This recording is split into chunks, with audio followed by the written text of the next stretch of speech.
I got so lucky just then. Oh, there's Bowser. Oh wait, no, that's a fake Bowser. You have to get past him. Ugh, just barely. Fake Bowser number 1.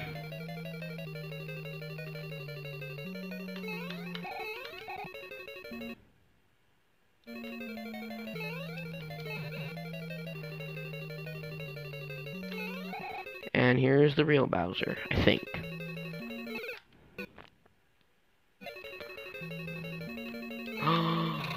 We did it, ladies and gentlemen.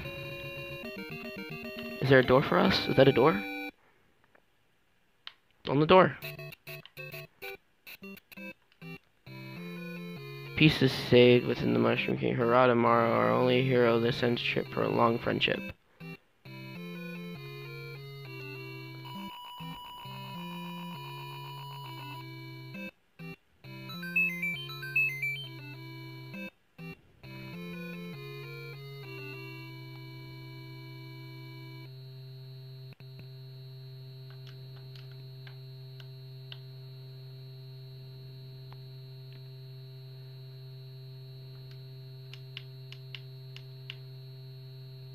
What?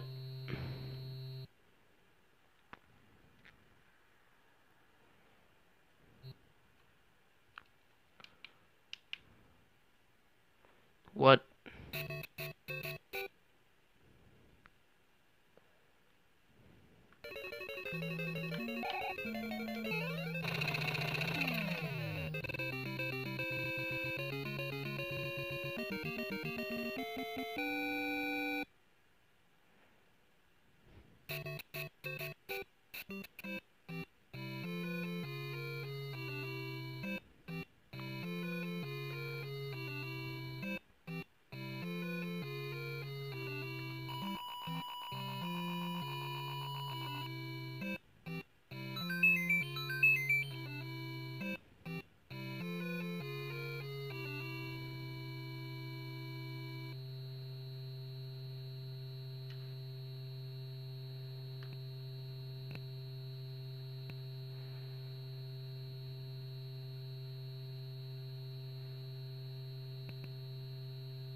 Uh...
Hey, what's going on, guys? This is Slime Boss here. Welcome back after so long to Super Mario Bros. 2. Last time, we finished the game over like 2 years ago at this point. Now we are taking on World 9 Fantasyland. So, at first I should probably explain. In order to unlock this world, you have to beat the game without using warps.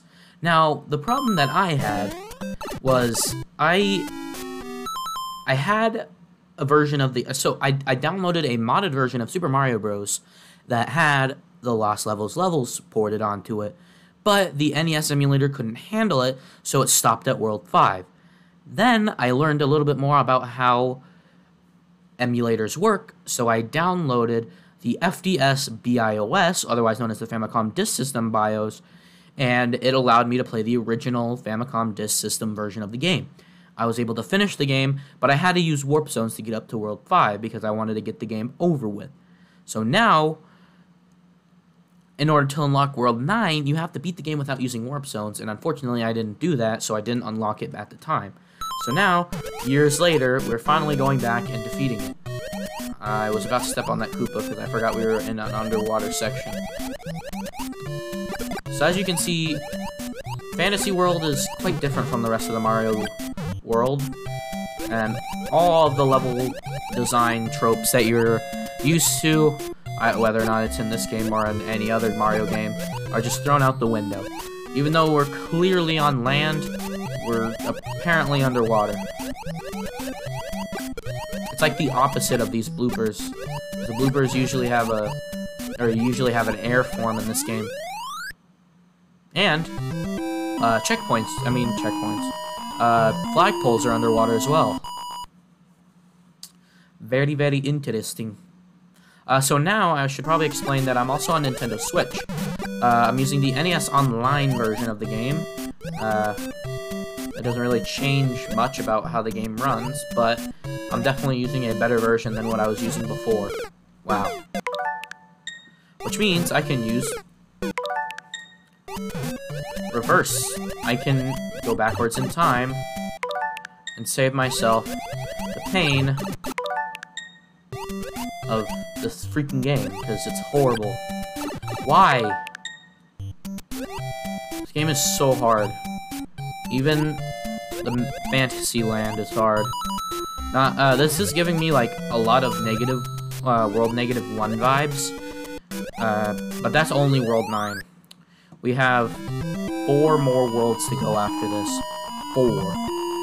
If you don't know already, Super Mario Bros. Has World 9 and Worlds A through D after beating the game.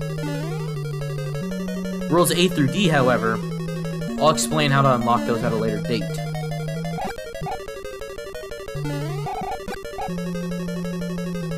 So we're still playing as Luigi as well. You probably noticed that as well, or I probably should have mentioned that at the beginning. But I wanted to do, when I originally played this game, I played through Mario 1 as Mario, so it's better for me to play Mario 2 with Luigi, because Luigi's actually special in this game, with the slippy slidiness and the special jumps that he has. Not only is it a harder challenge for me, but it also is, just in general, just a better experience, because it's completely new.